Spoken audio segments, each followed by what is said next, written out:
Bonjour à tous, un aspirateur robot connecté à 50 €, est-ce que ça vaut le coup? Est-ce que ça vaut la peine de mettre 100 €, 200 € ou même 300 € de plus pour avoir quelque chose de mieux? Eh bien, c'est ce qu'on va essayer de déterminer dans cette vidéo. Et vous savez que, comme je suis extrêmement radin, j'aimerais bien que ça fonctionne.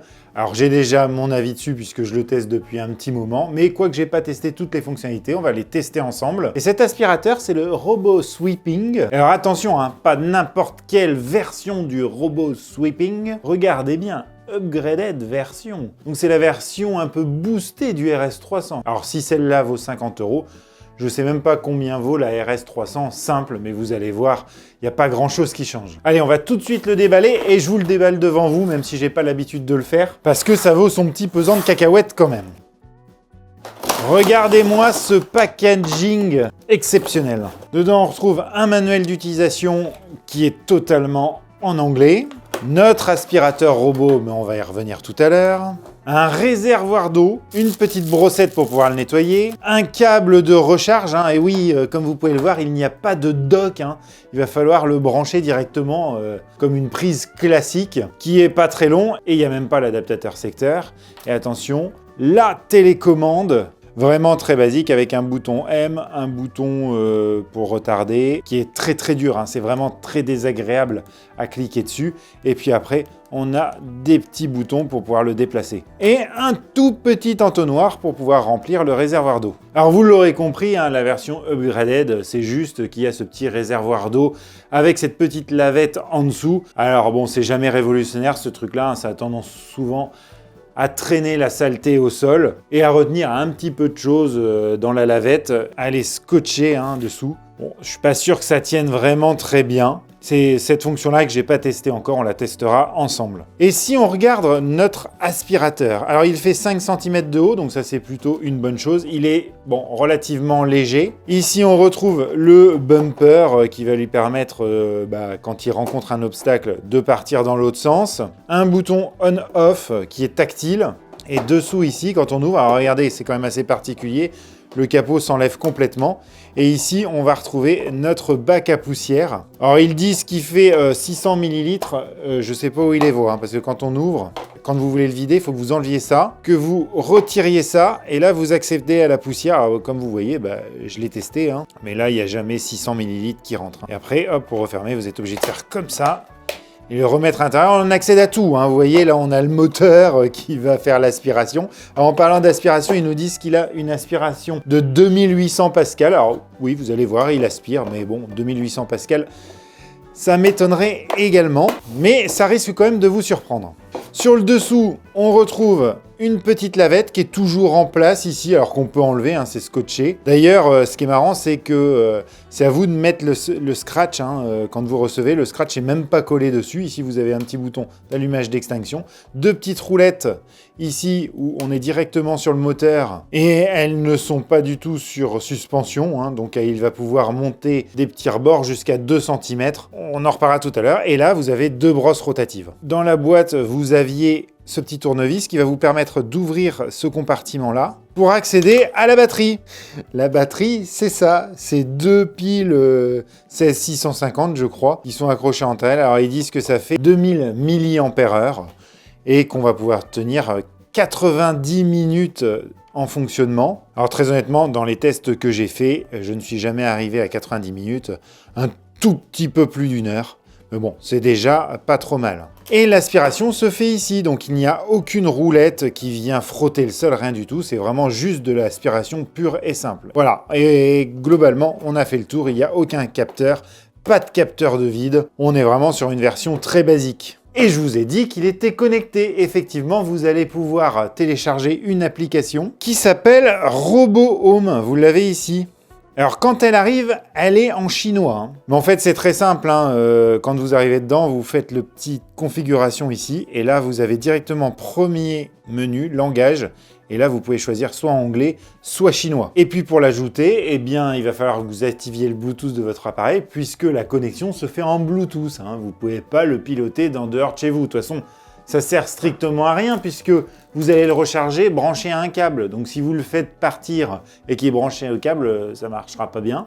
L'application en elle-même, oui, simplifie un peu le fonctionnement. On a ici, on va pouvoir choisir comment ils vont fonctionner, soit en faisant un zigzag, soit un point fixe. Alors ça, j'ai essayé de le faire fonctionner, ça ne fonctionne pas. Faire le tour, ça marche, ou alors utiliser la mop. Vous avez on-off. Ici, vous pouvez lui dire dans tant de temps, je veux que tu démarres. Là, vous pouvez lui mettre un temps de fonctionnement. Et puis là, vous pouvez le déplacer. Voilà, c'est tout ce qu'il y a dans cette application. Donc, il n'y a vraiment aucun intérêt. Vous avez la télécommande.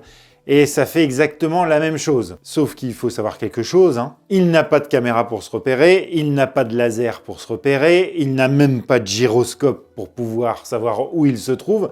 Donc, en fait, tant que vous allez le lancer à laver, il va laver jusqu'à ce qu'il n'y ait plus de batterie. Donc le seul moyen de le faire, c'est quand vous voulez le lancer, vous appuyez une fois sur le bouton M de la télécommande, il va partir pour 30 minutes, 2 fois il va partir pour 1 heure, 3 fois pour 90 minutes, mais il n'atteindra jamais 90 minutes, je vous le dis. Et avant de faire le test pour vous montrer s'il aspire bien ou pas, et même s'il lave bien ou pas, il faut que je vous dise que la recharge prend entre 3 et 4 heures pour qu'il se recharge complètement. Et pour ceux qui sont inquiets quand même, enfin en tout cas le fabricant le dit, il a une protection contre les surcharges. C'est-à-dire que si vous le branchez, que vous l'oubliez branché au courant, la batterie normalement ne doit pas chauffer, ne doit pas éclater. Ça c'est pareil, c'est le fabricant qui le dit. Bon alors je viens de le recharger pour l'occasion, puisqu'il n'était pas rechargé. Donc pour l'allumer, vous appuyez ici. Il est activé, il suffit d'utiliser la télécommande et d'appuyer sur le bouton pour le lancer. Avant de le lancer, ce que je vais faire déjà, je vais mettre au sol un mélange de sucre et de flocons d'avoine. Alors j'en mets un paquet. On va voir comment il se comporte. Et voilà, il est parti et il aspire. Et vous voyez que là où il passe, il aspire quand même. Alors il part de manière complètement aléatoire. Vous voyez, là il y a un petit rebord, il a un peu de mal à passer. Il est pris dans mes rideaux. Et son gros problème, c'est ces petits rebords-là. Ils disent qu'il peut passer 2 cm, mais je peux vous dire qu'il ne passe pas 2 cm. Il faut vraiment que le sol soit très plat. Donc je vais mettre des trucs pour bloquer ça. Voilà, en mettant des trucs pour bloquer ça, ça devrait le faire. Mais vous voyez, déjà, on a une première limite. Bon, alors jamais un aspirateur que j'ai testé jusqu'à maintenant s'est bloqué sur des trucs comme ça. C'est là qu'on voit qu'il y a 50 €. Vous voyez, donc il va tout de suite en contact. Il n'a pas moyen de détecter les objets, il faut qu'il soit en contact contre un objet pour faire demi-tour. Il a tendance même à forcer un peu dessus. Et alors dès qu'il touche quelque chose, il fait un petit bruit. Vous voyez comment il force? Mais après, ce qui est surprenant, c'est qu'il aspire et il fait pas trop de bruit.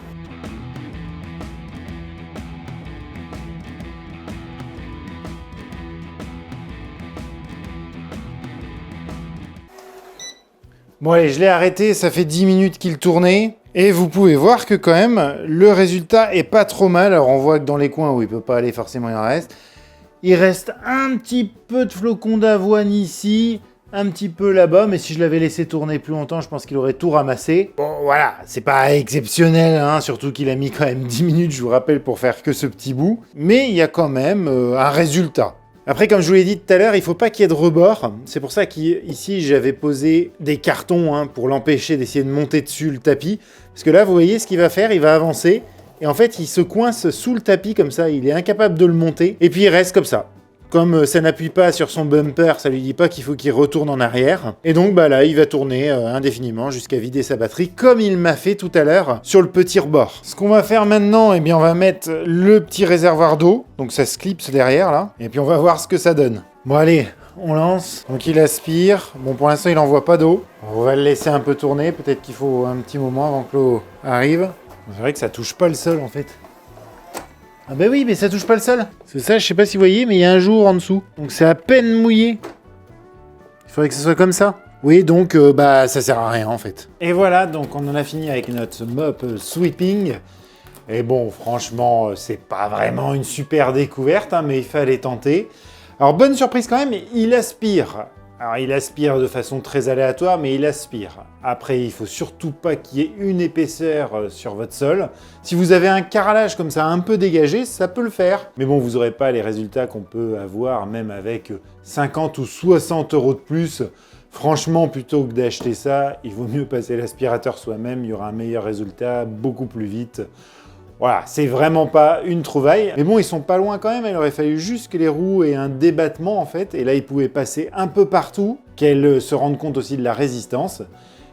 Et bon, même si c'est aléatoire, hein, vous savez, hein, j'en ai testé sur la chaîne qui était bien pire que ça au niveau du déplacement. Voilà, c'était une vidéo un peu particulière, mais je trouve ça sympa de tester les produits comme ça, les moins chers du marché. Dites-moi si ça vous a plu en commentaire. Merci d'avoir regardé la vidéo jusqu'au bout. Je vous conseille de ne pas l'acheter hein, quand même. Et je vous dis à bientôt sur Vintech pour de nouveaux tests domotique et tech. Allez, ciao!